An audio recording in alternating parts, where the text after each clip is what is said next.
Olá, sejam bem-vindos e bem-vindas a mais uma edição do Unesp em Debate. Dia 23 de março é o Dia Mundial Meteorológico. Em 2021, a Organização Meteorológica Mundial definiu como tema o oceano, nosso clima e o tempo. A Unesp tem em sua estrutura o IPMET, o Centro de Meteorologia de Bauru, e um curso de graduação na mesma área na unidade da Faculdade de Ciências. Para conversar, então, sobre a data e o trabalho dos meteorologistas, nós recebemos aqui no Unesp em Debate o diretor da Faculdade de Ciências, o professor Jair Lopes, o docente da Faculdade de Ciências, Demerval Moreira, coordenador do curso de Meteorologia e do IPMET, o professor Elber Custódio de Freitas, docente da Faculdade de Ciências e membro da comissão gestora do IPMET, e os técnicos do IPMET, Paulo Sérgio Borges, analista de informática, José Carlos Figueiredo, meteorologista, e Demilson de Assis Quintão, técnico de eletrônica. Gostaria, então, de agradecer a presença de todos vocês aqui com a gente no Unesp em Debate, nesse dia, especial em comemoração ao Dia Mundial Meteorológico, e iniciamos, então, esse debate com os professores Demerval e Elber, apontando qual que é a importância da meteorologia para o nosso dia a dia. Eu que agradeço aqui pelo convite de participar. Esse dia é muito importante para a gente, que é meteorologista, eu sou meteorologista, formado em graduação, mestrado, doutorado, então é um dia muito importante para nós. E a gente tá envolvido aqui pela atmosfera, então qualquer mudanças que ocorrem na atmosfera está influenciando diretamente ou indiretamente na gente. Se chove muito, por exemplo, aí vai ter problemas de inundações, vários problemas de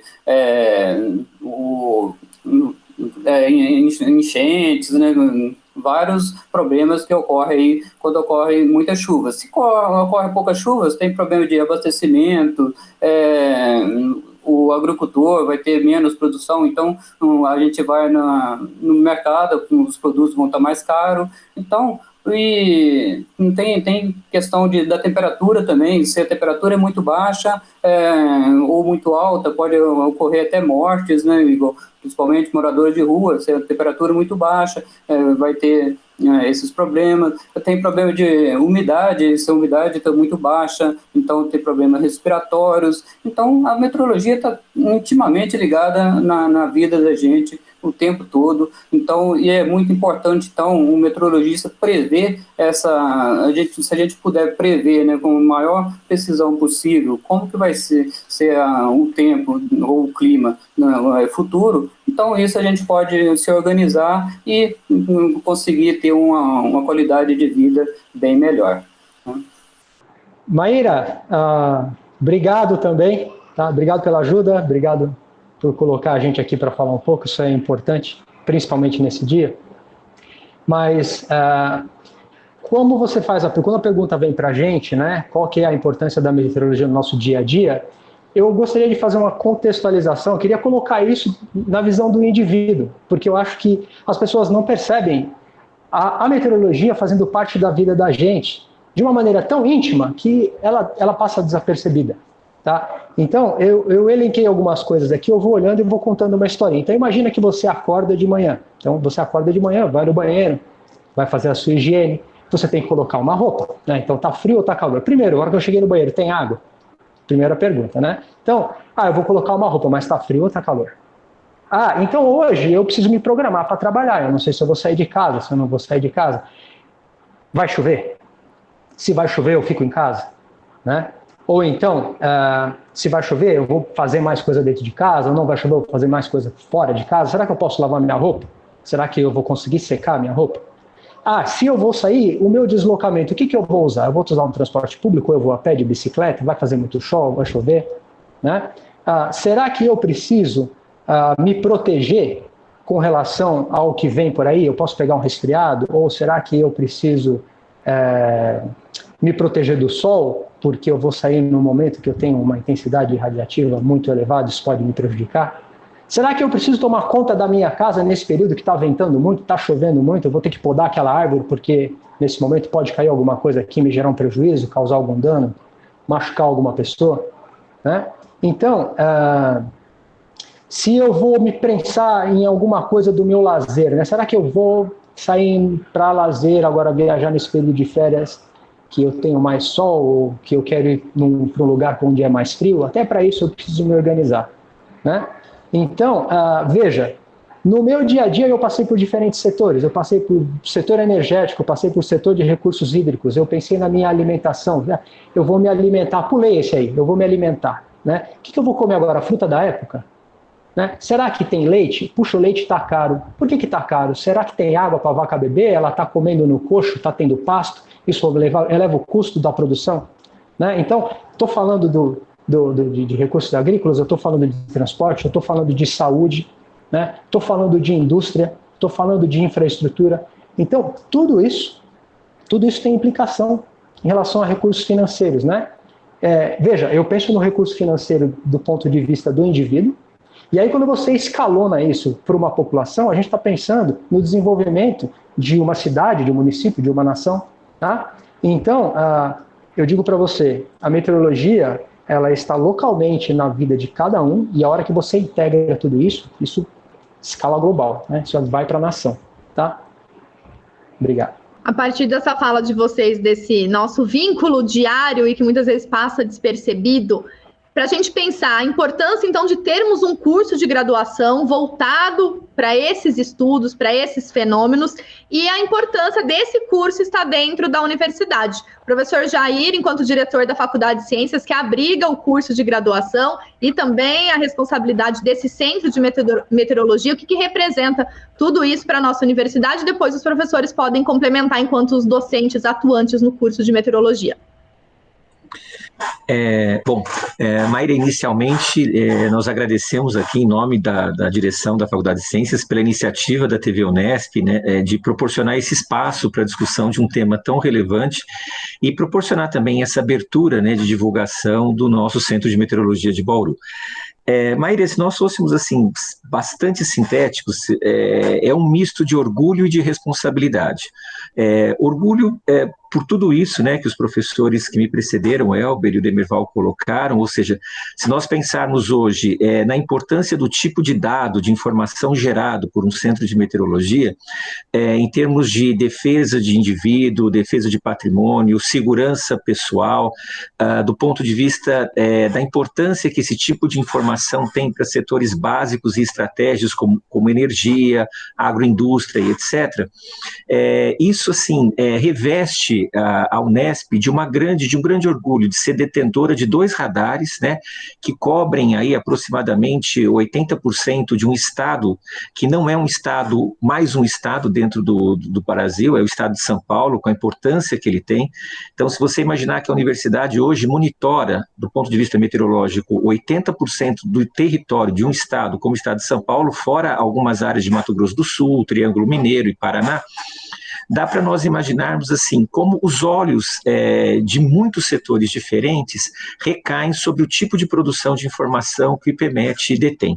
Então, é uma questão que nos reveste de muito orgulho e, ao mesmo tempo, de muita responsabilidade, em termos de conseguirmos manter atualizados, conseguirmos manter, de alguma maneira, com uma tecnologia capaz de suprir necessidades cada vez mais mutantes, digamos assim, alteradas, diversas, do contribuinte, que em última análise é quem, nas suas diferentes dimensões, né, público e privado, mantém os serviços do IPMET. Então, eu diria que, resumidamente, é uma mescla de um grande orgulho para a instituição ser detentora de 2 radares que proporcionam todo esse cabedal de informações e, ao mesmo tempo, de muita responsabilidade pela manutenção. Quanto ao curso, Mayra, aí estão os professores que podem me corrigir, né? Eu estimo até pelos últimos levantamentos que a Unesp é uma das 13 universidades públicas no Brasil que oferece um curso de meteorologia. Um bacharelado em meteorologia. Se você pensar aí nos nossos 185 cursos da Unesp, as nossas 7.725 vagas, você tem só 40 para um bacharelado em meteorologia. Então, nós temos aqui na UFC o único curso de meteorologia da Unesp, o único curso que, as únicas 40 vagas que, de alguma maneira, são proporcionadas dentro da Unesp para essa carreira. Então, também é um motivo de orgulho do ponto de vista da projeção que esses alunos terão, né, em termos de mercado nacional, regional e etc., da importância. Já tivemos, inclusive, a felicidade de abrigar alunos do exterior, né, que fizeram aqui a graduação conosco, em regime de intercâmbio, exatamente para compartilhar conosco essa área de conhecimento tão valiosa. Eu não sou a pessoa mais indicada, por óbvio, né, para tecer isso. Felizmente nós temos os professores, os técnicos aqui, mas é uma área muito difícil do ponto de vista de conhecimento, né, uma área que tem um mérito muito relevante de interdisciplinaridade, ou seja, nós podemos focar vários aspectos do conhecimento físico, natural, humano, sobre diferentes aspectos do ponto de vista de formação. E a Unesp é detentora hoje de 40 preciosas vagas, né, de bacharelado em meteorologia. Então, tanto para o IPMET quanto para o curso, a Unesp, ela convive com sentimentos de orgulho e de responsabilidade com a manutenção desse patrimônio. Professores, pensando nesse legado, então, do curso, né, no modo como ele se coloca dentro da instituição, como que é a estrutura desse curso de meteorologia, os avanços que a gente tem com os estudantes, egressos já desse curso, corpo docente, pesquisadores?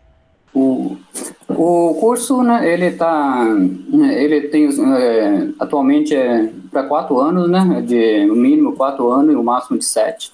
Então, como o professor Jair citou, entra 40 alunos, né, é um curso que tem bastante física e matemática, porque a gente está estudando a física da atmosfera, né? Então a gente é um curso de exatas. A gente tem o egresso, né? A gente tem alunos que já saem empregados, tem alunos que, como eu estou na coordenação agora, eu tenho que fazer uma carta antes dele formar, eu já tenho que dar uma declaração que ele já formou para conseguir entrar, já aconteceu vários casos desses. Então a gente, como tem poucos, né, o curso no Brasil, como o professor Jair falou, são 13 só, então o mercado ainda não pode se dizer que não está saturado.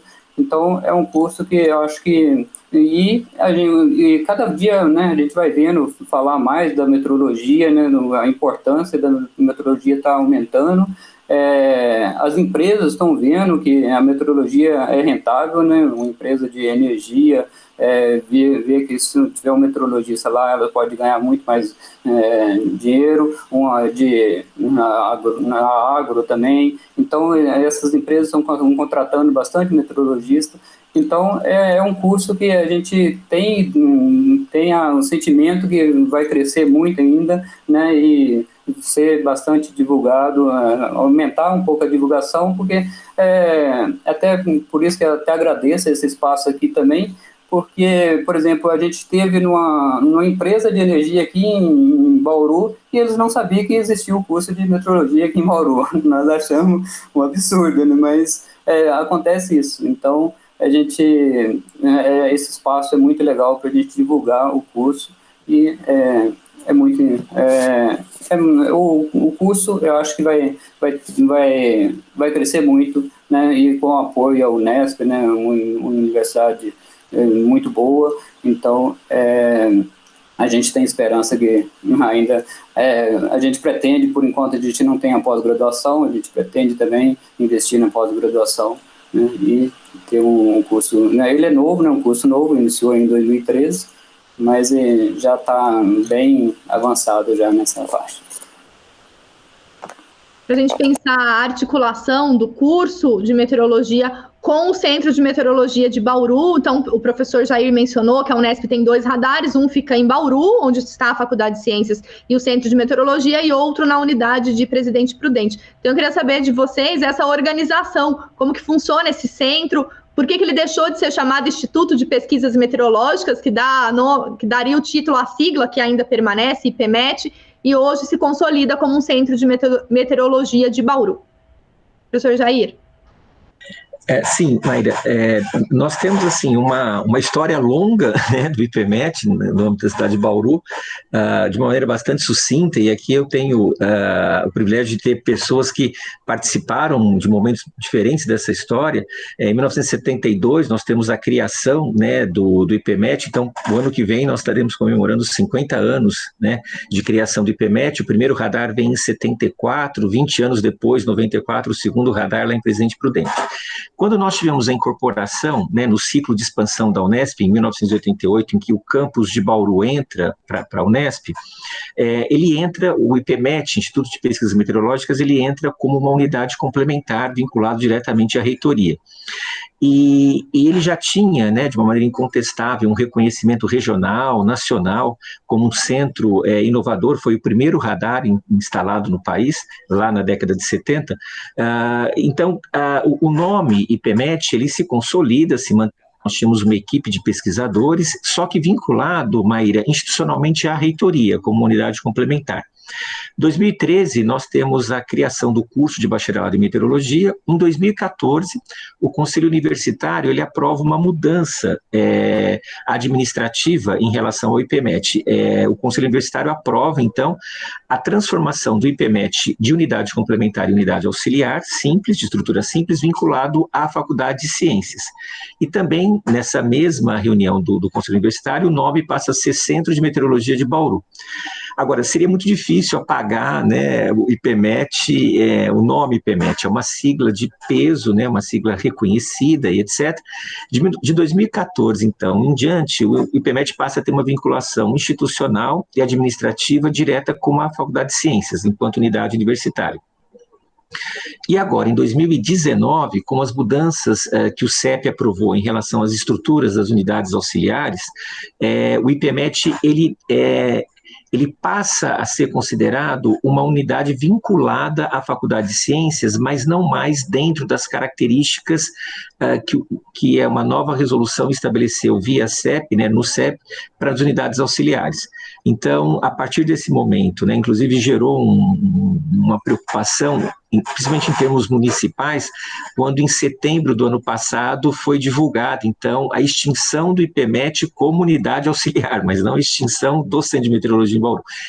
É uma mudança administrativa, é como se a reitoria passasse a considerar a unidade auxiliar uma unidade que tivesse que cumprir alguns requisitos, principalmente em relação à formação de alunos de graduação, formação de alunos de pós, essencialidade do centro com um curso ou com um projeto político-pedagógico, e o IPMET ele tem uma história que precede, né, a constituição do curso de meteorologia. Então, nós avaliamos aqui internamente, e por mais que, né, como o próprio professor Demerval mencionou, a meteorologia é uma área que se sustenta em outras áreas do conhecimento, né, diferentes ramos da física, da matemática e etc., pelas novas regras, o IPMET ele não preenchia os requisitos de uma unidade auxiliar, tal qual a nova resolução.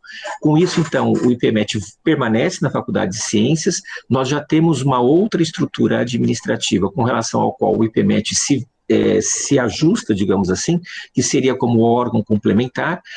Uma equipe, né, de profissionais do IPMET já formulou a proposta já foi submetida à reitoria. Então, nós estamos aguardando essa, digamos assim, homologação, aprovação desse novo status institucional. Resumidamente, Maíra, o que nós temos? Nós temos, então, o Centro de Meteorologia de Bauru, muito embora esse nome se mantenha, mais conhecido como IPMET. Ele tem uma fonte de receita própria, vinculada à venda de laudos, à prestação de serviços, né? Então, ele tem uma receita própria, ele tem um custeio vinculado à cota da Faculdade de Ciências, que é repassada pela reitoria, e também, né, é muito importante que se frise, um intercâmbio constante com a Pró-Reitoria de Planejamento Estratégico e Gestão em relação a algumas despesas que extrapolam, né, digamos assim, uma previsão orçamentária da unidade e também do centro como receita. Então, seria hoje esse o panorama institucional / administrativo do IPMET. Pensando nessa história de quase 50 anos do IPMET, eu queria saber, então, do Paulo, do Figueiredo, como que tem sido essa atuação de vocês ao longo desse histórico e como que vocês veem essa mudança agora de articulação junto à Faculdade de Ciências da Universidade. Figueiredo? Olá, Maíra, muito obrigado pelo convite.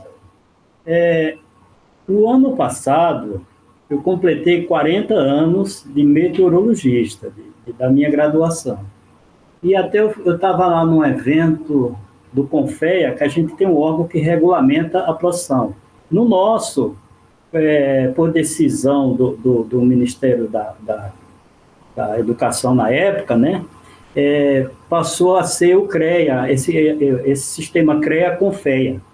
E de vez em quando eles convidam da gente para os eventos dele, e o ano foi 2019, eu fui para Palmas, lá para uma reunião, e me comunicaram que quando eu fizesse 40 anos de contribuição do sistema, né, eu iria ganhar uma cadeira. Eu estou precisando mesmo, mas só para dar uma ideia do tempo que eu tenho de meteorologista. E o IPMET, a vida do meteorologista, ela para mim, eu não me vejo fazendo outra coisa, certo? Eu só me imagino como meteorologista. O meteorologista, a meteorologia em si, o trabalho da gente é de uma responsabilidade imensa, porque a gente trabalha com previsão de tempo.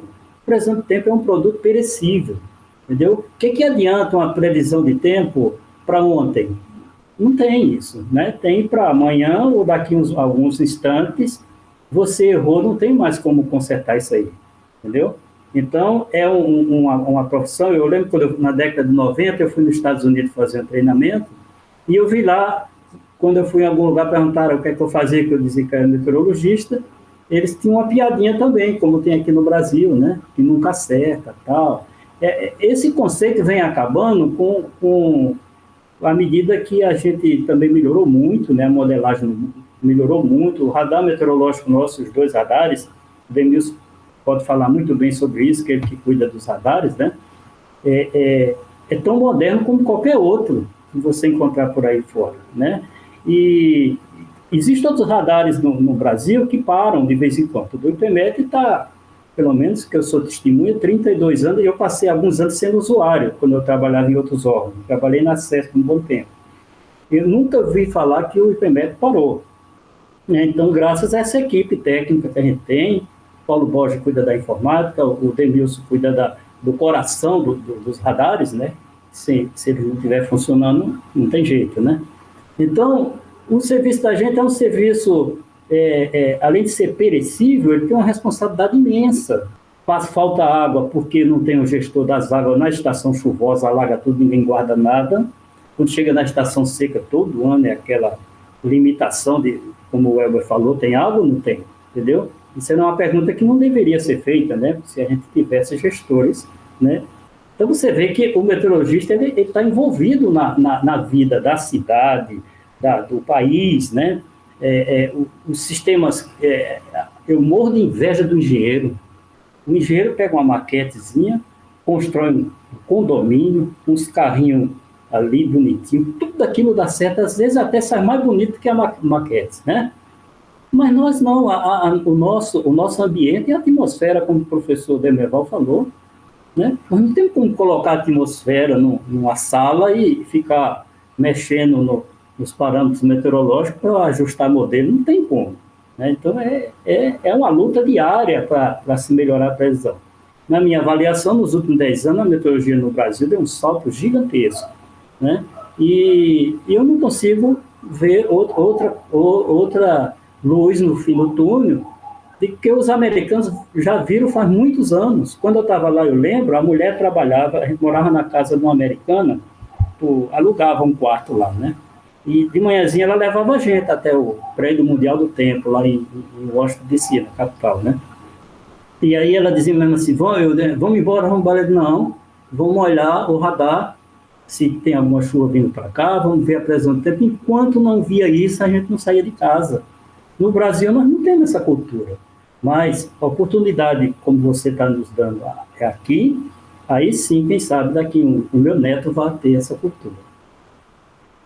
Tá bom? Paulo Sérgio, obrigada, Figueiredo. E essa sua também inserção no IPMET, esse diálogo junto com a universidade, como você tem percebido isso ao longo da história?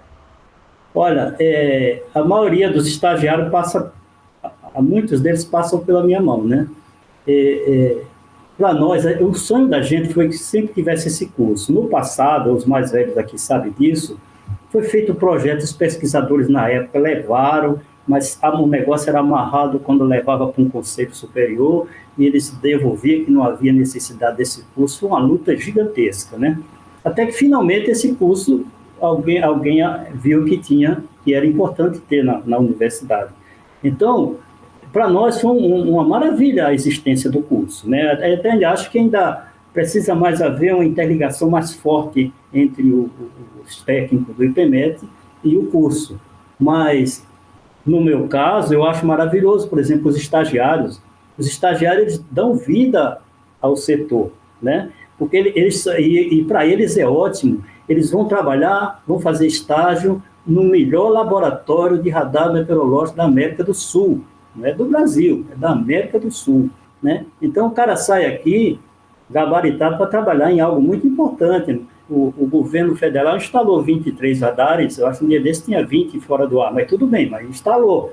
De vez em quando tem uns 20 no ar, né? Nunca vi os 23. Mas isso é um progresso, né? Não vou falar quantos os Estados Unidos têm, que vocês vão ficar estarrecidos. Mas para o Brasil, é uma maravilha isso daí. E os alunos, dentro do curso, eles fazem trabalhos, o TCC deles lá dentro do IPMET, com os dados do IPMET. Muito pesquisador vai atrás dos dados pesquisadores de outras universidades, professores de outros locais, vão lá no IPMET, pegam os dados, passam um tempo trabalhando. Você já saiu de lá muitos doutorados e mestrados, somente com a coleta de dados que a gente tem lá e a participação desses técnicos especializados. Onde é que você vai arrumar um local onde tem tanta gente gabaritada em termos de radar meteorológico que não seja o IPMET? Eu não conheço, né? Até mesmo o CIMEPAR, que é tão famoso, mas lá dentro tem 2 crias da gente.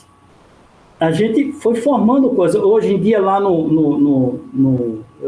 não fui dar um curso lá para eles por causa da pandemia, mas lá no norte tem o sistema CIVAN-CIPAN, né, que cuida dos radares lá da FAB, e tem um programa, um modelo que a gente chama de pequena escala, né, que foi instalado pelo nosso pessoal da informática, o Paulo Borges sabe disso, eu não sei se o Demilson esteve por lá.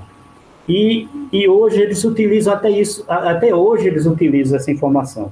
No mundo todo, esse Nowcast, esse modelo de pequena escala, ele foi desenvolvido, se eu não me engano, acho que na África do Sul, foi para a Argentina, né? Veio para o Brasil e por aí parou, né? Agora existem outros locais que têm outros modelos de Nowcast.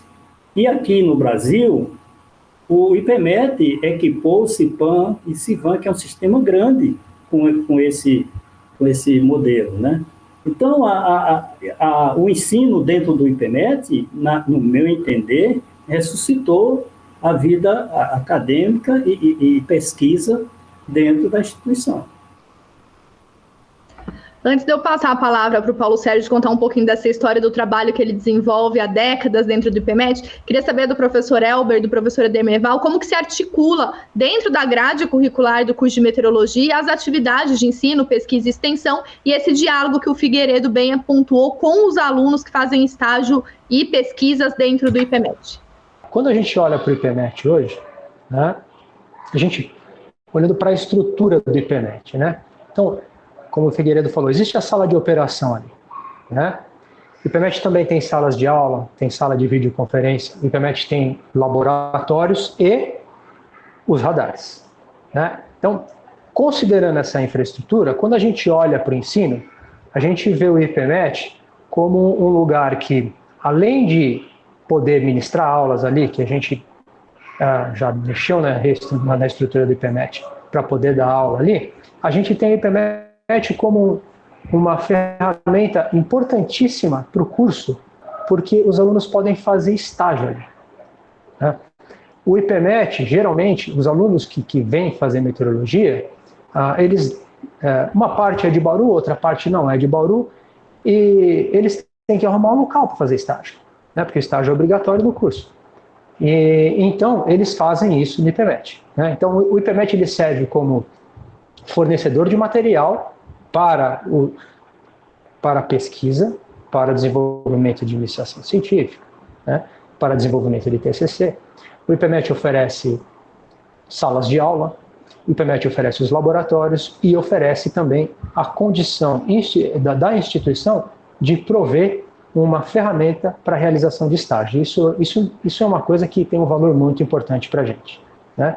Quando a gente olha para a extensão, eu acho que depois o Demilson, todos podem complementar, o próprio professor Demerval, que é coordenador da operação, pode falar um pouco mais. Mas do ponto de vista de extensão, o IPMET vem há muito tempo oferecendo um curso que é aberto à comunidade. Hoje, as pessoas pagam um preço simbólico, né? Acho que perto de R$50, não tenho certeza, deve ser alguma coisa em torno disso, onde eles aprendem, né, no curso, a interpretar aquilo que é cedido gratuitamente para a população. O que é cedido gratuitamente para a população? As imagens do radar. Tá lá, você entra no site do IPMET e você vê as imagens do radar. Então, a população aprende a fazer um curso para interpretar aquilo. Então, o que é que significam as imagens, né?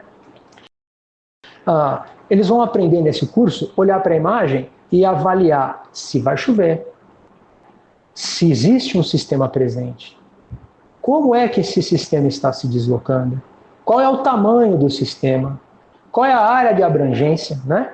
E quais são as perspectivas desse sistema se dissipar. Então, é um curso extremamente importante, de uma simplicidade que cabe no conhecimento daqueles que vão ali fazer o curso. Né?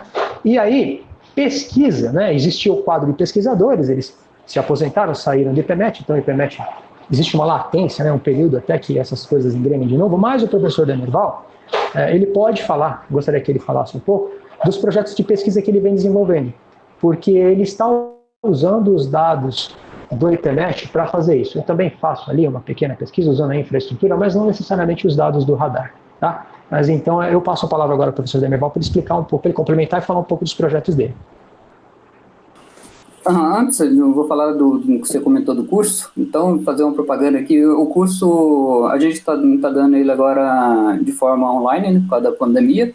Então já tivemos uma versão há uns 2 meses atrás, e agora, no dia 25, agora, depois de amanhã, vai ter a segunda versão, que já temos 56 inscritos, não está sendo cobrado nada, como está sendo online, e sem limite de vagas. Então, é só entrar lá, a inscrição está aberta até hoje, né, dia 23, então é só entrar lá e quem quiser pode fazer a inscrição. Tá? Entra no site do IPMET e procura lá treinamento e pode fazer a inscrição. E o curso é o dia todo, a parte da manhã, é mais uma visão da meteorologia, né? E a parte da tarde é mais um prático. E os meteorologistas, né, o Figueiredo está aí, é um dos instrutores, o Figueiredo e o Thiago, eles, então, na parte da tarde, eles vão mostrar os produtos que o IPMET possui.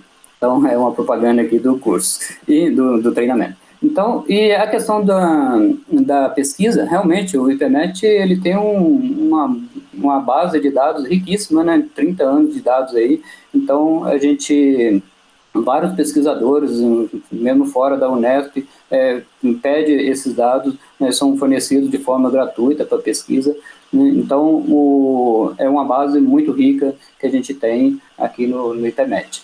E, como o professor Elber falou, eu sou professor de radar, então por isso que eu trabalho mais com os dados ali do radar. Eu tenho uma aluna que está fazendo iniciação científica, que ela está tentando melhorar a previsão de Nowcast. Então, a gente tem um programa, né, que é o Type, que a gente chama, tem uma versão nova, então o projeto dela é melhorar, fazer as configurações, então a gente tentar melhorar essa parte de Nowcast. Aí eu tenho também o meu projeto da Unesp, que é melhorar o volume de chuva. Então a gente tem uma relação ZR, a gente é um pouco técnico aqui, mas a gente precisa de uma relação para converter o que o radar mede para converter em chuva. Então, eu estou trabalhando nessa questão. Então, tem trabalho para muita gente ali nos dados do IPMET, né? Então, é muito rico. E a parte como o professor Elber falou, a parte de extensão, sem dúvida, né? O IPMET faz essa extensão muito bem, né? Tem essa convivência ali direta com o pessoal da Defesa Civil, né? Com os bombeiros. Então, vários, né? Fora da pandemia, várias escolas iam lá visitar o IPMET, conhecer. Então, é um centro imenso. E só complementando aqui que o que um pouco o Figueiredo falou, os alunos, né, a gente é um laboratório imenso ali que os alunos têm para trabalhar, né, para fazer seu estágio, para fazer seu TCC, né, fazer sua iniciação científica. Então, o IPMET é muito importante aqui para o curso nosso. Para a gente entender um pouco melhor, então, essa operacionalização, trazer, então, 2 analistas que trabalham no IPMET. Então, primeira palavra para o Paulo Borges, contar um pouquinho dessa história e do trabalho que ele faz na área de informática dentro do IPMET. Primeiro, eu quero te agradecer, você e a sua equipe, pela oportunidade da gente poder falar um pouco do que é a meteorologia sobre o IPMET. Muito obrigado. Com relação, vou contar uma rápida história do IPMET. Eu também estou lá há aproximadamente 32 anos, como José Carlos. Na época, o radar, eu me lembro que ele tinha uma parte digital e a parte que você passava para o público era analógica. Como você vê em filmes, era uma tela de fósforo verde onde ele detectava a chuva, ficava uma mancha assim. O técnico tinha que colocar uma folha de papel em cima, passar a caneta para marcar onde estava chovendo, aí ele marcava a intensidade da chuva, e essa informação era passada por telefone via facsímile, se eu não me engano chamava isso na época, não sei se você conhece, para os usuários, né?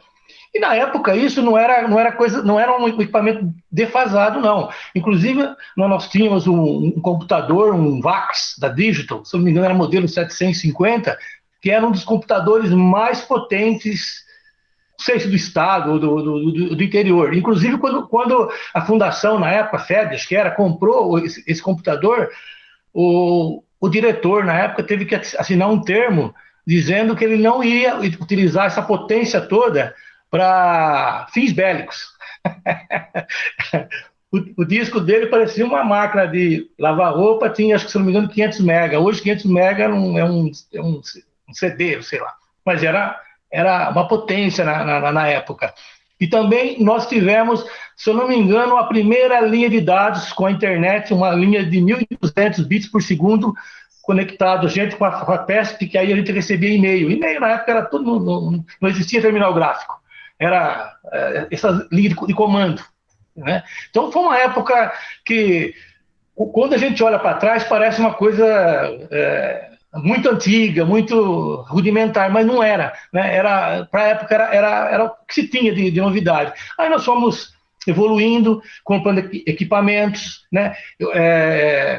Linhas de dados com maior capacidade, e eu não me lembro bem da data, foram adquiridos os 2 radares totalmente digitais, com informações gráficas, como o Elber disse, com várias informações sobre o tipo da nuvem, intensidade, direção.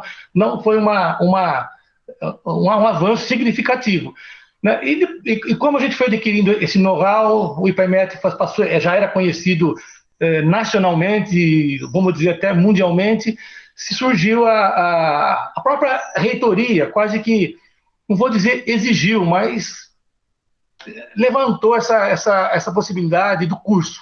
O curso tinha que vir para fechar com chave de ouro tudo isso que a gente havia desenvolvido. E aí essas coisas foram acontecendo conforme o professor Jair explicou para você, de uma forma mais cronológica e técnica, né?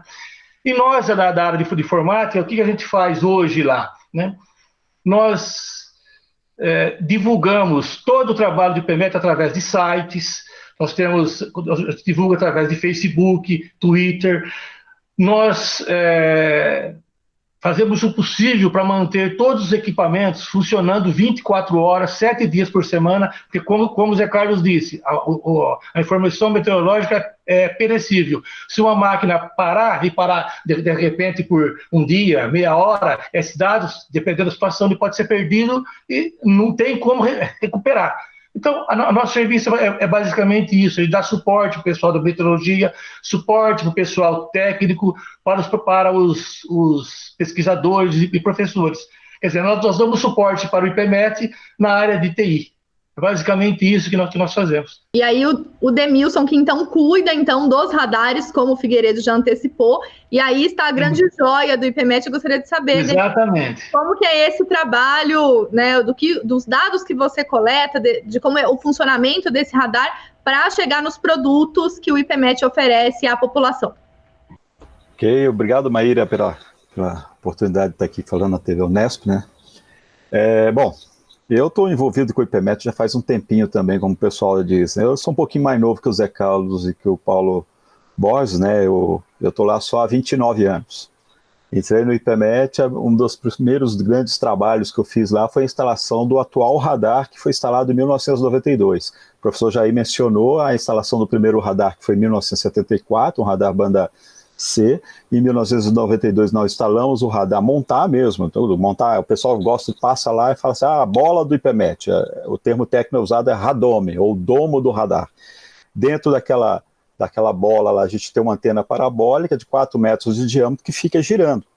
Então, esse sistema todo, quando a gente fala assim, a gente cuida do radar, a gente tem que lembrar o seguinte, o radar não funciona sozinho, né? O radar, a gente cuida da parte de geração de fornecimento de energia. Então, se tiver um problema lá, se faltar energia da CPFL, vai entrar nosso gerador, vai entrar o no-break, aí o radar vai manter o radar no ar. Detalhe, nós temos o radar de Presidente Prudente, o de Presidente Prudente foi instalado em 1994, é igual o radar de Bauru hoje, igualzinho. Um detalhe, ele não está no campus da Unesp lá, tá? O radar, ele é um equipamento que você não instala ele no melhor local, assim, mais cômodo para você. Você instala ele do ponto de vista geográfico na melhor posição possível. Felizmente, aqui em Bauru, o radar está instalado num dos pontos mais altos do município de Bauru. Então, isso já ajuda.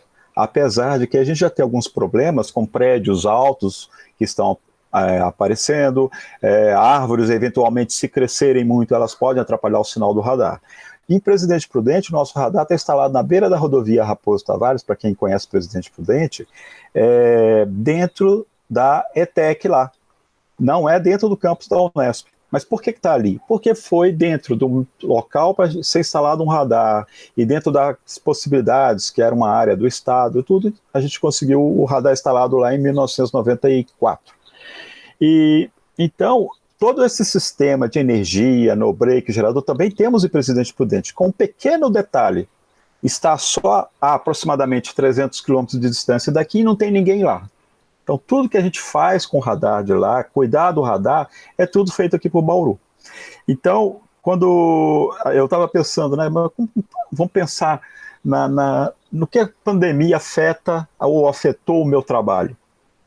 Praticamente em nada, porque meu trabalho, uma parte dele, assim, deu problema no radar, não tem um robozinho para ir lá consertar o radar. Né? Então, a gente tem que ir lá fisicamente no radar. No IPMET eu vou praticamente todo dia. Eu estou lá no IPMET.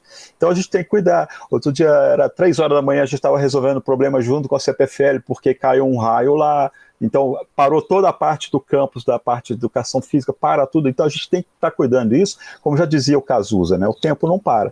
E não só os radares, o IPMET tem estrutura de dados dos radares, 2 radares, né? Bauru, Presidente Prudente, que a área cobertura somada àquela que o professor Jair mencionou, que engloba não só boa parte, né? Praticamente 80% do estado de São Paulo, mas Minas Gerais, Mato Grosso do Sul e a região ali norte e noroeste do Paraná, que inclui uma das maiores cidades do interior lá, que tem Londrina e Maringá ali também. O radar, além do radar, nós temos também de suporte, né, de recepção de dados, nós temos no IPMET, a gente recebe o dado do melhor satélite meteorológico, que é dos Estados Unidos.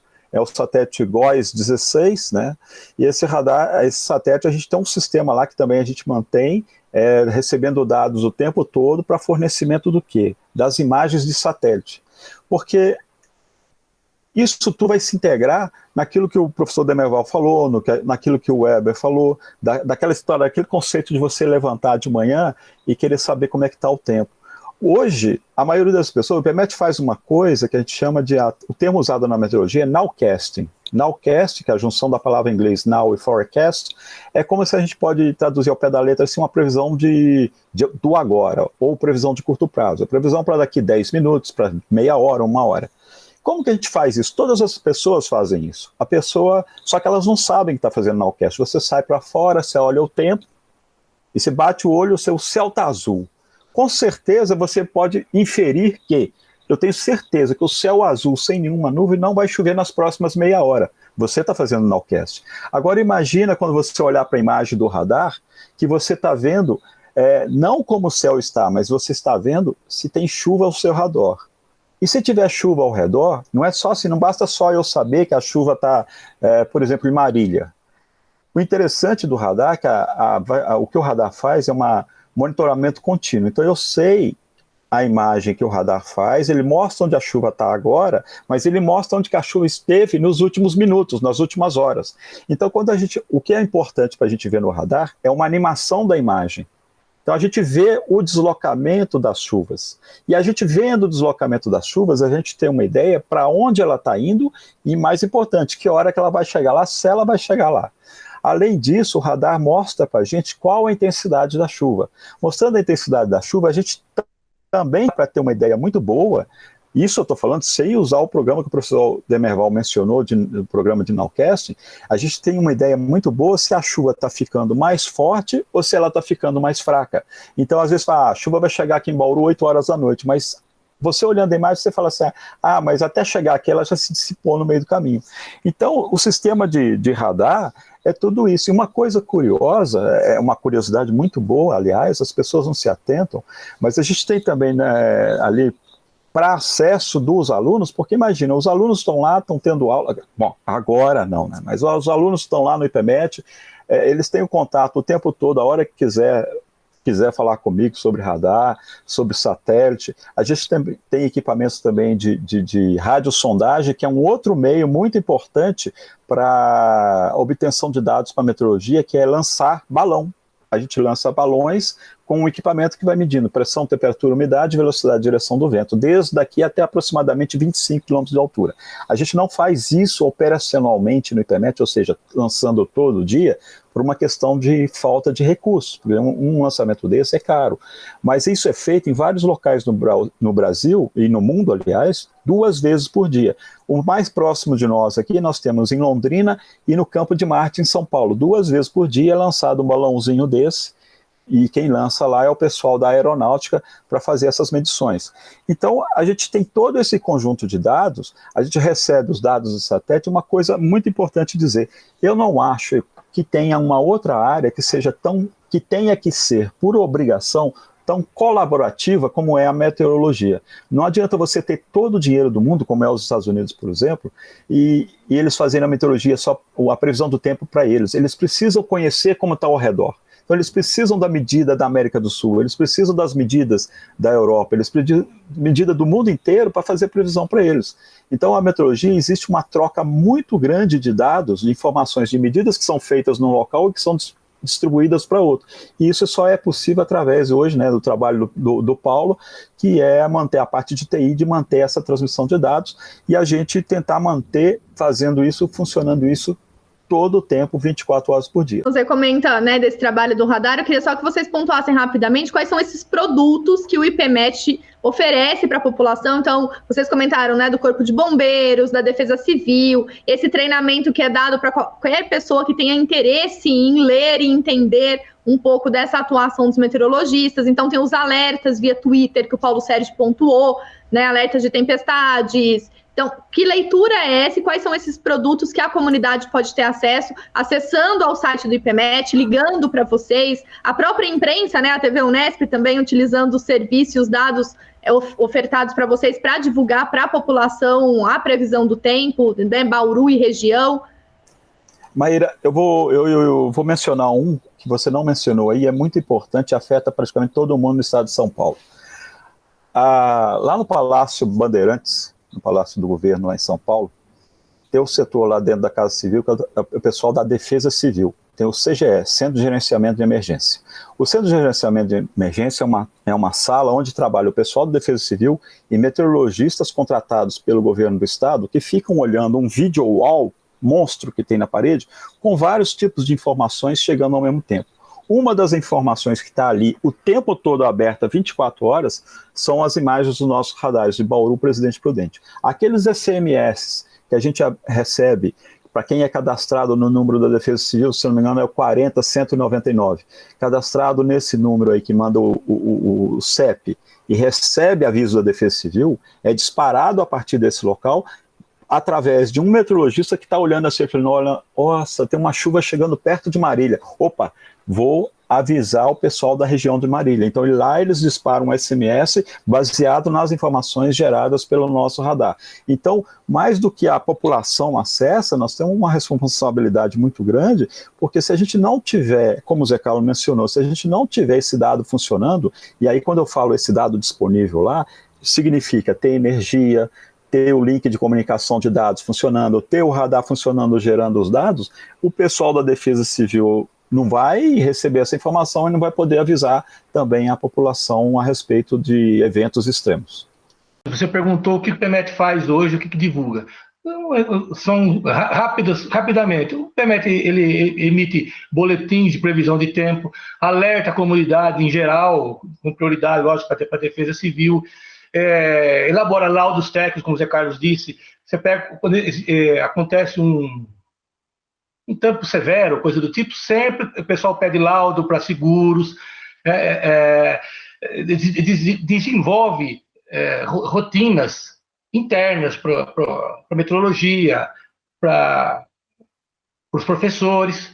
Então, o PEMET ele tem uma gama de serviços prestados, né? Inclusive, no site você tem lá, você consegue informações via Twitter, via Facebook, e tem uma gama de informações. Todas essas informações publicizadas garantem aí essa importância do IPMET, como nós comentamos aqui ao longo da entrevista, e vocês já responderam, né, que a pandemia não afetou o trabalho do IPMET exatamente porque há necessidade desses dados continuarem sendo atualizados, porque eles fazem parte do nosso dia a dia. Pensando, então, nesse planejamento do que a gente pode esperar do trabalho do IPMET, professores, técnicos que lá estão há mais de 20 anos, o que a gente pode, né, colocar enquanto planejamento curto, médio e longo prazo para o IPMET? Professor Jair, você começa? Sim, perfeitamente, Maíra. Bom, acho que os docentes, os técnicos aqui do IPMET, que são, na verdade, o pulmão, o rim, o coração, né, do centro, acho que eles foram muito felizes e didáticos em mostrar que nós temos uma ala muito forte no que diz respeito à prestação de serviços, né, serviços essenciais, importantíssimos. Temos uma parte, assim, dedicada à produção de conhecimento, né, o José Figueiredo mencionou a quantidade de teses, o quanto que os dados do IPMET alimentam, né, trabalhos acadêmicos, e temos também uma dimensão que não só alimentar a produção de tese, mas formar recursos humanos, né, tanto para pesquisa quanto para atuação. Então, dentro desse triângulo, né, ou seja, desses três vértices aí, nós precisamos sempre lembrar que o IPMET está inserido dentro de uma universidade que sobrevive com repasse de impostos. Né? Então, o IPMET, a sobrevida do IPMET, ela está muito vinculada a uma distribuição financeira e orçamentária da Unesp, que todos conhecem, né? Passou por situações muito difíceis nos últimos 4, 5 anos, ainda atravessa uma situação difícil. Então, o primeiro grande desafio, Maíra, eu acho que a gente colocaria na questão da sustentabilidade do IPMET, ou seja, o IPMET conseguir fundamentado, né, lastreado nessa importância incontestável que o tipo de dado que ele produz tem para a sociedade, para o cidadão, tentar se aproximar mais, né, de órgãos públicos, da iniciativa privada, para viabilizar parcerias, articular, assim, estratégias de trabalho em cooperação que permita, assim, uma condição de sustentabilidade, uma autonomia maior para o IPMET, para reposição de pessoal, Porque, veja, tendo essa autonomia, nós conseguimos ampliar, atualizar a qualidade desses produtos, e para atualizar a qualidade desses produtos, nós vamos precisar não só de tecnologia, mas também de pessoal. E dado o crescimento, né, e as dimensões, assim, a capilaridade da Unesp, as dimensões da Unesp, é muito importante que unidades como o IPMET consigam, assim, ter uma desoneração, ter uma condição de autossustentabilidade cada vez mais marcante. Então, esse é um grande desafio, né, e com isso, certamente, nós conseguiremos não só ampliar a qualidade da prestação de serviços, mas principalmente aprimorar, né, a nossa capacidade, fortalecer essa veia, digamos assim, que o IPMET tem, de formação de recursos humanos qualificados, seja para atuação profissional em grandes centros de pesquisa, em centros prestadores de serviço, na própria área da imprensa, né, da comunicação, mas principalmente também na área da pesquisa. E com isso, certamente, né, como o professor Demerval já assinalou, é um desafio muito grande, né, temos uma articulação com a continuidade da graduação. Eu acho que os nossos professores do curso de bacharelado, eles vivem hoje uma situação extremamente, como eu poderia dizer, angustiante, porque eles convivem 4 anos, 5 anos com os alunos de graduação, eles passam pelo estágio no IPMET, eles preparam o IPMET, e aí eles dão de mão beijada, né, para grandes centros que absorvem esses alunos, né, esses egressos nossos, para uma pós-graduação, e aí o Demerval pode, o Elber pode até me corrigir, e voltam para cá para pedir dados, para pedir informações, etc., mas estão vinculados com outros centros. Então, é uma trajetória muito natural, né? A Unesp, ela tem áreas do conhecimento muito consolidadas na área de agrárias, de ciências exatas e ciências humanas, em que talvez tenha passado também por esse momento, em que você tem uma gestão de informações, um corpo qualificado, mas que precisa se articular com a pós-graduação, ter digamos assim, uma proximidade maior com a continuidade da carreira desses profissionais, né, e desses nossos alunos. Então, sustentabilidade, articulação com órgãos públicos e privados, e com isso um aprimoramento na prestação de serviços, né, na pesquisa e na formação de recursos humanos. Acho que esse é um desafio, assim, perene aqui para a gente. Deixa eu só complementar também, que um sonho nosso também é, como o Figueiredo falou, o nosso radar é moderno, mas já está bem antigo, então são peças que normalmente tem que mandar fazer, porque já nem existe mais, acho que o Demils pode comentar isso bem. Então, tem peças que você tem que encomendar 6 meses antes para chegar. Então, um sonho nosso é trocar o radar por um radar mais moderno, com dupla polarização, que dá um volume de chuva melhor. Então, seria um sonho, né? Nessa situação financeira que a gente está, realmente é um sonho bem, bem sonhador, mas seria uma expectativa nossa, seria essa, trocar os nossos 2 radares por um radar mais moderno, evitando, assim, ele realmente parar por causa de falta de peça ou quebrar algumas peças. Outra necessidade que eu vejo que na área, principalmente na minha área de informática, é que nós precisamos contratar novos funcionários e treiná-los, porque o pessoal da minha época, nós somos lá hoje em 6, pelo menos 4 já estão praticamente em fase de aposentadoria, e eles vão levar com eles toda essa bagagem de conhecimento ao longo desses 30 anos. Então, nós precisamos de gente nova, gente qualificada, para a gente passar essa experiência, para isso seguir adiante e não se perder, não formar um gap aí, né, para essas pessoas não terem que adquirir todo esse cabedal, esse conhecimento do nada, né? Nós poderíamos passar isso de uma forma muito mais tranquila para eles. Fazendo um gancho do que o professor Jair falou, o professor Demerval falou, e o que o Paulo disse agora, vontade de manter o IPMET a gente tem, né? As perspectivas são de conseguir levar o IPMET adiante pela sua importância para a comunidade e para o curso. Então, o que eu gostaria de fazer aqui é uma propaganda e um pedido. Supondo que algum presidente de alguma empresa esteja nos assistindo no dia, que ele procure a Faculdade de Ciências para fazer doação em troca de renúncia fiscal, né? Um benefício que a empresa tem. Isso poderia nos ajudar bastante, tá? Então, fica aí o pedido, tá? Eu espero que, sabe lá, sementes ao vento. A gente está o tempo todo correndo atrás de recursos para manter um bem que é da população e que gera informações importantíssimas para todo mundo, seja na escala do indivíduo ou seja na escala do município, na escala do estado, que são extremamente importantes para o setor produtivo. Tá? O IPMET, assim, a gente sabe que a gente tem, o pessoal gosta de comparar, às vezes a gente faz uma analogia de como é o radar. Né? O radar vamos pensar que o radar fosse quase que um Fusca elétrico. Ou seja, um Fusca elétrico hoje é um carro antigo que foi modernizado. Então, essa é a visão que a gente tem do radar. É claro que tem hoje radares atuais, né, tem mais recursos, mas eles não basta só você ter um radar novo, né, a questão de recursos, mas muda boa parte da infraestrutura. A gente não é simplesmente a gente chegar e trocar o equipamento. Então a gente precisa pensar bem de ter essa parte que o Paulo falou, que é muito importante, porque o pessoal está aposentando, vai aposentar, e se não tiver gente nova lá, vai chegar um dia que só vai estar lá um lá de bangalinha para trabalhar lá, porque não vai ter mais ninguém. Então a gente precisa disso. O radar, por exemplo, a gente brinca, né, uma brincadeira que a gente faz na nossa interna da parte técnica, que é o seguinte: o fabricante do radar é um fabricante americano chamado EEC. Mas a gente já atualizou tanto esse radar, a gente já fabricamos peças aqui para fazer o radar funcionar, porque a original tinha quebrado, e nós mesmos fizemos muitas modificações nesse radar, e ele continua funcionando, porque a gente já falou que o radar já deixou de ser EEC e é EE-NOIS. Então é um desafio ter recurso para poder manter os radares funcionando, porque é o seguinte, parece que não, mas o dia que o radar para, é em polvorosa. A defesa civil fica em polvorosa.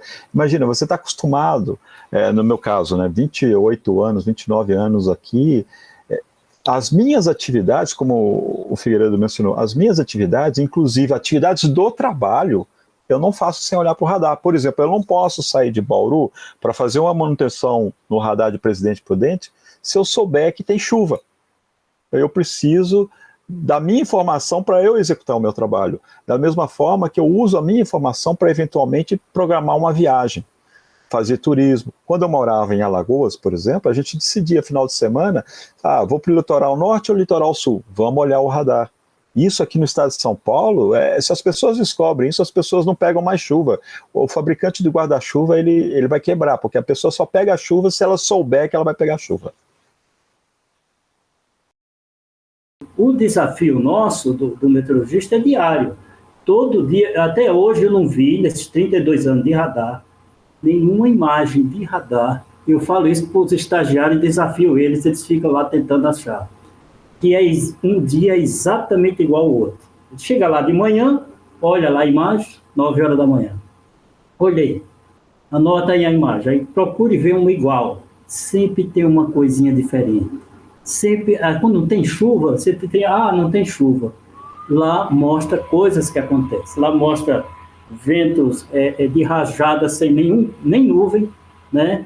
Até aqui em Bauru, uma vez, na Duque de Caxias, um posto perdeu a cobertura e não caiu um pingo d'água, nem tinha nuvem de canto nenhum, né? A gente tem um nome técnico para isso.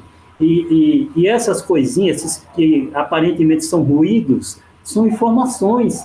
E para um leigo, não tem nada, a chuva tem que estar colorida, vermelha, amarelinha e tal, vai embora. Mas para nós que estamos lá, onde a resolução é muito melhor, a gente vê coisas que eu não lembro de nenhum dia ter visto um dia exatamente igual ao outro. Rapaz, esse dia foi exatamente igual. E outra coisa muito interessante que tem, no novo curso agora, Maíra, não sei quando você fez, o novo curso agora está mais modernizado, né? Tem uma parte lá que mostra um dia em que uma imagem de satélite do mesmo horário, vários horários iguais, do mesmo dia, do mesmo ano, tudo certinho, você vê a animação que o Demilson falou, no satélite tem animação também. Então você vê a animação indo para um lado, aí quando você olha para o radar, você vê a chuva indo para o outro lado. Isso é quase todo dia. Aí eu fico imaginando, o cara que tem somente o satélite para fazer previsão de tempo, ele está perdido, cara. Entendeu? Então é mais uma aplicação muito importante do radar. Eu agradeço mais uma vez a participação de todos vocês e deixo aí o microfone aberto caso alguém queira deixar uma mensagem final nesse Dia Mundial Meteorológico. A gente vê, eu além da área de informática, que é o meu trabalho, o meu dia a dia, então eu acompanho um pouco o mercado, essa economia, né? E a gente está vendo o mundo passar por uma fase complicada aí, essa pandemia que alterou toda a rotina do planeta, né? E segundo um especialista, a gente ouve, né, lê a respeito, a preservação do ecossistema é uma das chaves para prevenir que isso aconteça novamente, que venha acontecer de novo.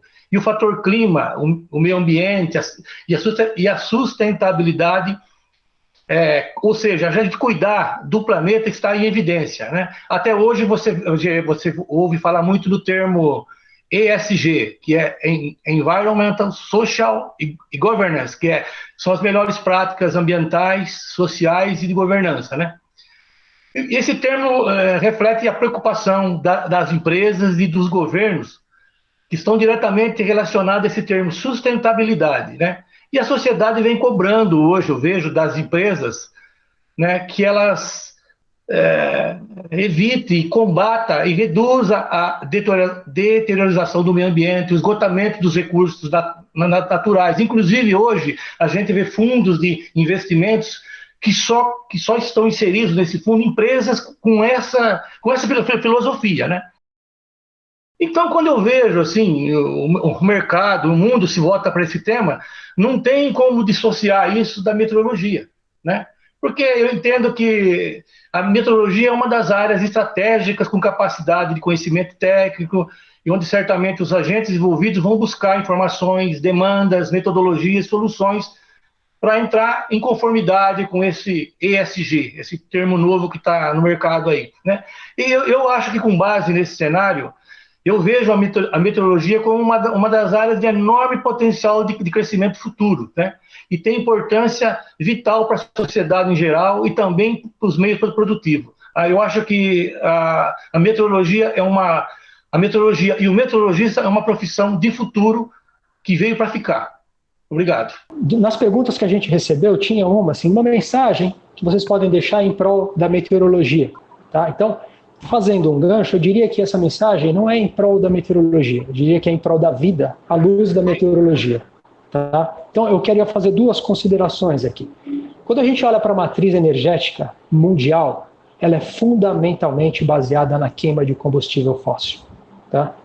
E quando a gente olha para o consumo, a gente não tem como dissociar produção, né, que é consumida. A gente não consegue dissociar produção, consumo e matriz energética. Uma coisa está imbricada na outra. Então, em prol da vida, a mensagem que eu gostaria de deixar para todo mundo é, por favor, repense os seus hábitos e os seus padrões de consumo. Porque não adianta a empresa ser uma empresa verde se a mudança não vier do indivíduo, né? Pense nos seus padrões de consumo. Veja se você pode mudar alguma coisa. Isso implica em mudança de hábito. Mudar hábito tira a gente da zona de conforto, é difícil. E é uma coisa utópica. Então, o ideal seria que na mudança do meu hábito, em busca de reduzir o meu consumo, para reduzir a necessidade de energia, eu encontrasse prazer e satisfação nisso. Isso seria o ideal, tá? Então, a mensagem que eu gostaria de deixar é, em prol da vida, à luz da meteorologia, reveja os seus padrões de consumo e faça o esforço que você puder para reduzir a necessidade da geração de energia e consumo de energia. Então, muito obrigado pela oportunidade e pelo espaço. Muito importante para todos nós. Obrigado.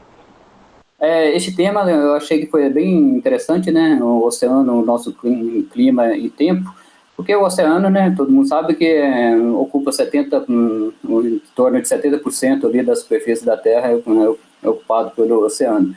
Então, ele tem essa grande capacidade de trazer, por exemplo, a energia do Sol, né, vai aquecer mais ali no próximo do Equador e vai levar essa energia para o polo. Então, tem essas trocas aqui, assim. Então, quer dizer, e a atmosfera também, como está em contato com o oceano, tem toda essa interação ali com o oceano. Então, um pouco de meteorologia aqui, é que a atmosfera, né, a gente está inserido nela, ela está sempre tentando fazer o seu equilíbrio. Então, tudo que acontece, na verdade, quando vem uma frente fria, é ela tentando equilibrar. Só que aí tem outras forças que faz esse desequilíbrio. Então, isso é natural, né? Ela tenta equilibrar, outras forças desequilibram. O problema é quando o homem interfere nesse equilíbrio. Então, por exemplo, quando você faz um desmatamento, né, você emite mais gases, principalmente os gases de efeito estufa. Então, você está interferindo, está pondo uma forçante a mais ali. Então, o que acontece? Aí a atmosfera vai querer equilibrar. E esse equilíbrio que ela vai fazer pode ser muito prejudicial, né? Que é o que tem vários estudos aí mostrando esses aumentos, né, de eventos extremos, como igual tornados. A gente pouco via falar de tornados aqui no Brasil, já estou começando a ver falar de tornados no Brasil, né? Essas chuvas fortes no verão, neste ano que passou mesmo, em São Paulo, teve várias chuvas aqui em Bauru. Então, a gente tem que tomar consciência bem sobre o que o homem está fazendo para a atmosfera, porque isso pode ser bem prejudicial para a gente. Talvez que muitos podem pensar assim, eu não moro perto do oceano, ou eu não moro perto do encosta, então não tem problema, mas ele pode estar numa rodovia e pode acontecer um tornado. Então, está todo mundo, como a gente está nessa atmosfera, então está todo mundo sendo afetado por essas mudanças que vêm ocorrendo na atmosfera. Então, e por fim, eu agradeço aqui novamente essa participação. Obrigado. O pessoal que está assistindo, que quer saber um pouco mais da meteorologia, veja que a meteorologia vai muito além do que se ensina nas aulas de geografia. A meteorologia tem física, a meteorologia tem química, a meteorologia hoje tem uma área que aparentemente parece que não, mas eu acho que é a mais importante dentro da meteorologia, que é a área de computação. Não se tem previsão meteorológica sem grandes computadores, e para ter grandes computadores funcionando, você tem que ter programadores que programem de forma eficiente para você aproveitar o máximo de recurso do seu computador. Não adianta você ter o melhor computador do mundo e fazer um programa que não é eficiente e gastar menos energia possível para obter o melhor resultado possível. Então, assim, a pessoa que se interessar por meteorologia esteja preparada para encarar bastantes desafios, e é uma área multidisciplinar e muito colaborativa. E vai ter muita alegria, muita tristeza, mas muita alegria, que as alegrias com certeza compensam as tristezas. Maíra, do ponto de vista assim, de um fechamento, eu gostaria de sempre retomar, né, que numa data de proporções mundiais, né, que contempla aí um reconhecimento para uma área de conhecimento, eu agradeço novamente ao cuidado e a gentileza que a TV Unesp teve, né, de nos reunir, né, de proporcionar esse momento de discussão, de esclarecimentos, de informações.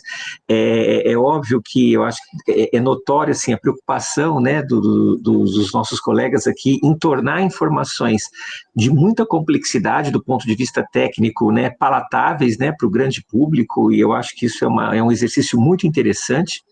Então eu deixo assim um agradecimento institucional em nome da Faculdade de Ciências da TV Unesp pela preocupação, pela gentileza de todos vocês aí no atendimento desse importante reconhecimento para essa data. Mas em particular, como diretor da Faculdade de Ciências, e aproveitando assim para estender, digamos assim, o nosso orgulho, né, e a nossa responsabilidade em ter um curso de bacharelado, né, em meteorologia dentro da Unesp, em particular na nossa unidade universitária, aqui no campus de Bauru, na Faculdade de Ciências. A importância que isso tem para a região, para a cidade, para o estado, insisto, né, é um dos 13 cursos, né, que formam profissionais de reconhecida importância. O Paulo foi muito feliz em dizer que, resumidamente, né, Paulo, nós estamos preparando profissionais que vão estar habilitados a dar certificações sem as quais muita coisa não vai andar mais no planeta. tá certo? Desde situações do dia a dia, no que diz respeito à alimentação, à geração de energias, até grandes funcionamento de instituições bancárias que não vão mais fazer concessões sem certificações que vão passar pelo crivo de análise de ambientalistas, de preservação de meio, etc. Então, dada essa importância incontestável dessa área de conhecimento, como diretor da Faculdade de Ciências, eu gostaria de expressar os meus sinceros e intensos agradecimentos a toda essa equipe que está aqui, porque hoje, se a Unesp consegue manter a oferta desse curso, do único curso da Unesp de meteorologia, dentro de 185 opções de curso, de mais de 7.700 vagas, é graças ao esforço, à dedicação diária das pessoas que Demerval, Paulo, Elber, Demilson e Figueiredo estão representando. Acho que não iria caber todo mundo aqui do IPMET, né? Então, certamente, eles estão representando os esforços, da dedicação e a competência de um grupo muito seleto, né, de profissionais que são responsáveis pela manutenção dessa oferta primorosa da Unesp. Como diretor da faculdade, fica meu agradecimento aí a todos vocês por esse orgulho, né, que a Unesp tem de ostentar esse curso e também pela responsabilidade compartilhada de formação de profissionais tão importantes aí para o nosso país. Meu muito obrigado como diretor da unidade. Tendo aqui, então, as palavras do professor Jair e toda essa mensagem dada para vocês nesse Dia Mundial Meteorológico, né? Parabéns em celebração a todos os profissionais que atuam no IPMET da nossa universidade, também em todo o país e no mundo também, em prol da vida, como mencionou o professor Elber. Agradeço mais uma vez a participação, a audiência de todos. O Unesp em Debate fica por aqui. Acompanhe as demais informações da universidade em nossa programação. Até a próxima.